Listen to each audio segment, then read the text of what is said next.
നമസ്കാരം പ്രവാസി മലയാളിയിലേക്ക് സ്വാഗതം. സൗദിയിലെ അൽ ഖുബാറിൽ കഴിഞ്ഞ ദിവസം ഒരു വാണിജ്യ സ്ഥാപനത്തിന്റെ പാർക്കിംഗ് മേൽക്കൂര തകർന്നുണ്ടായ അപകടത്തിന്റെ രണ്ടാം ദിവസം ഒരു മൃതദേഹം കണ്ടെത്തിയതായി റിപ്പോർട്ട്. ബംഗ്ലാദേശ് സ്വദേശിക്കാണ് ദാരുണാന്ത്യം സംഭവിച്ചത്.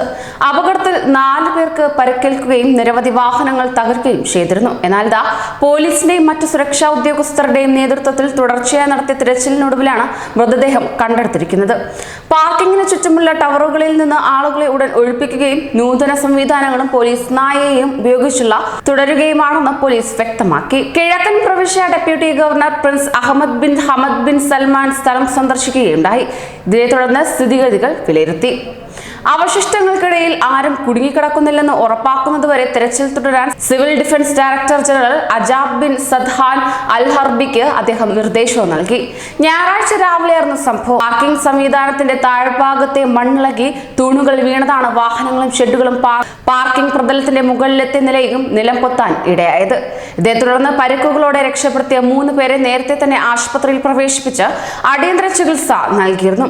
പാർക്കിംഗ് ഏരിയ നിലം പതിക്കുന്നതിന് നിമിഷങ്ങൾക്ക് മുമ്പ് ഒരാൾ ബേസ്മെന്റിലേക്ക് ഇറങ്ങിപ്പോകുന്നതും അത്ഭുതകരമായി രക്ഷപ്പെട്ട് കയറി വരുന്നതും അപകടത്തിന്റെ CCTV ദൃശ്യങ്ങളിൽ നിന്ന് വ്യക്തമാണ്.